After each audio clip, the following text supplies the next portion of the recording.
So this is the thing. I don't know if I'm more excited that the sun is out or to introduce our guest speaker this morning. But I just have a couple things to say. I'm Laura Rode, in case you don't know. I wear several different hats here at the church, but today I have my local outreach director hat on. And I have the privilege of working with some of Goshen area's finest outreaches. And this morning we have Mindy Morehead here, and she is from Goshen Interfaith Hospitality Network.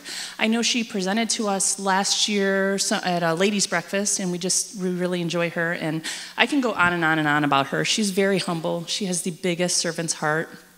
And I feel very strongly that the church is within these walls, but the church is also outside of these four walls. So I'm just so excited. I want you to give her just your undivided attention. She's going to show us what her role is. She's a director. She's been there for about 9 years. She hasn't been the director the entire time, but the last several years has been the director. She also works for the Goshen Indiana Homeless Coalition. I always get that wrong, but something like that. Hopefully she'll brag on herself a little bit.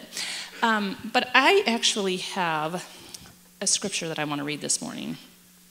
It's from 1 Timothy 6:17 through 19. Teach those who are rich in this world not to be proud and not to trust in their money, which is so unreliable. Their trust should be in God, who richly gives us all we need for our enjoyment. Tell them to use their money to do good. They should be rich in good works and generous to those in need. Always be ready to share with others. By doing this, they will be storing up their treasure as a good foundation for the future so that they may experience true life. So I think when that was written, it wasn't about money. It wasn't about coins and dollar bills. And it's about serving others. And like I said, we need to be very passionate about serving outside of these four walls in our church. So before Mindy comes up here, I just wanted to let you know that we are going to be collecting a love offering at the end of service today for Goshen Interfaith Hospitality. If you feel so led, we would love to have us share God's riches with them. There'll be buckets at the back door. The ushers will be collecting money. But without further ado, I'm going to introduce Mindy Morehead.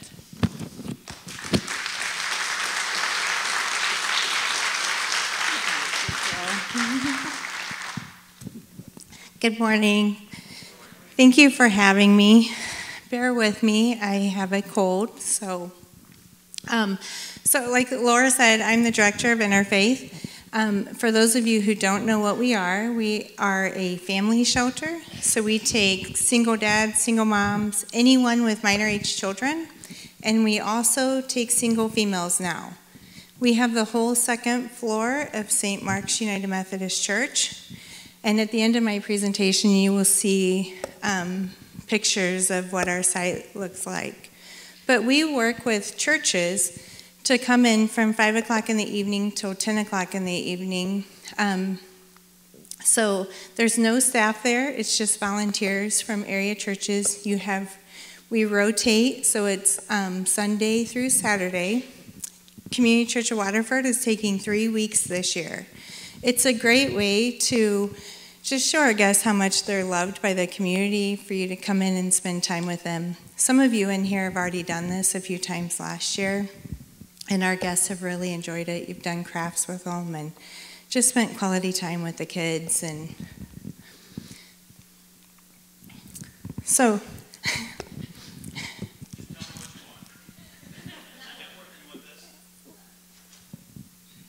yes. Okay. So a few years ago, we kind of looked at things differently. Once I became director, I traveled out to some other interfaiths, and our recidivism rate was kind of high, and I wanted to change that. So we started looking at what we were doing wrong, and we were just really putting a Band-Aid on everything, just working on the homeless, the housing part of it. There's so much more than someone losing their house that leads them to our door. So now when somebody comes into our program, we work on everything with them. We have partnered with many agencies, but we used to be kind of strict on who we took as well. We do once and warrants checks, and we wouldn't take anyone if they had theft or drug charges. Now somebody can come into our program in active addictions, and we get them into an addictions program.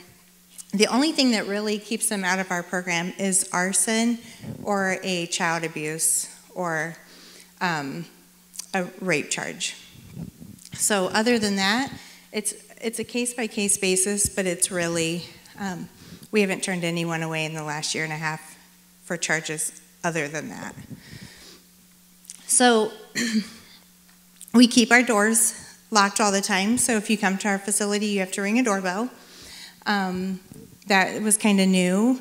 So we don't have to turn away people who's been in domestic violence, although we do try to refer them to the great DV shelters in the area first, but if they can't get in, we can now take them in. But our program now is very unique. It's not, we don't have a set program for everyone to follow. We do individualized programming, so we sit down and we meet with them and go over everything. And we give them a few days to kind of get settled, and it sometimes takes them a week to really get things out of them. But then that's when we decide what they're going to be working on.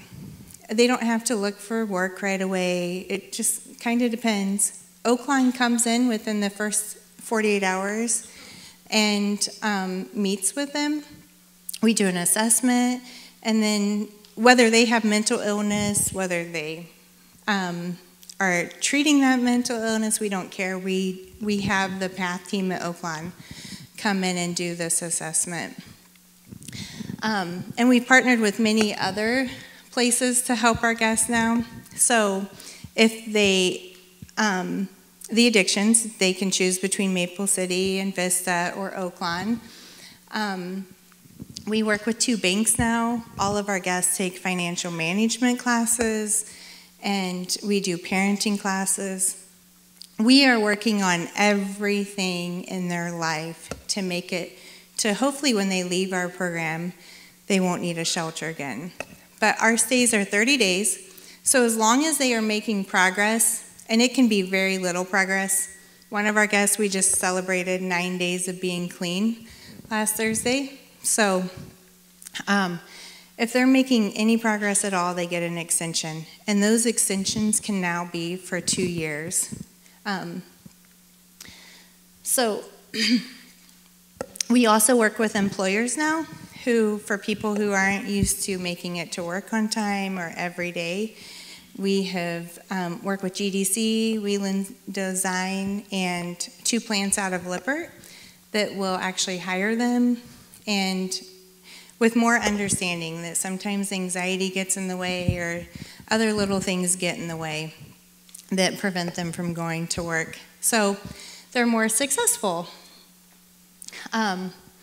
So our end goal is that when they leave our program, they have worked on every aspect and then hopefully won't need shelter anymore ever again, and their lives will be much more in order. We also just are partnering with Faith Mission to work with their transitional housing. So we're going to start moving a lot of our families into there before they actually move into apartments once they leave our program. So I'm going to show you some pictures of what it looks like. So if you come from 5 to 10, we provide dinner. You can eat with the guests. They eat right at about 5:30. So you don't have to do anything. You get a free meal. And then after dinner, we have 2 rooms. So the room you just seen was our living room. And then this is our library, reading room. We have a ton of games. These are some volunteers playing games with our families. This is actually where you eat dinner at, and it's also a gymnasium. The kids love to play basketball. And then this is our bedrooms. So some guests do choose to resort to their bedroom as soon as dinner's over. That's their choice. I want to make sure that they can have that privacy if they so choose to go up, and some shut their doors. But they each have a bed, they have a dresser and a desk in their rooms, and all the families, each family has their own room together, and then the single ladies are in a room together. So after church is over, I'm going to stick around. If you are interested at all in volunteering, during that 5 to 10, during your 3 weeks of hosting, I do have some background check forms and that I need filled out. It by no means that you have to volunteer. It just makes things a little bit easier for Laura too, that they're already done. So if you're thinking about it or have any questions, I'll be around to answer questions. We also have other ways that you can volunteer. You can be a mentor for our families once they leave our program. We've tried this out, started that 2 years ago, and it's worked really well. It gives them someone to get for advice or to just be there for them. A lot of times they have given up a lot of their old friends when they've walked away from that life, so they're starting fresh and they need people in their lives. And then we also use volunteers that bring our meal over from Faith Mission. That's where the supper is provided from. And then with supplies, which CCW has been wonderful with this, so providing us with toilet paper and the kind of stuff that we need on a regular basis. So thank you, and I think we're doing it in here, so I will be around after service.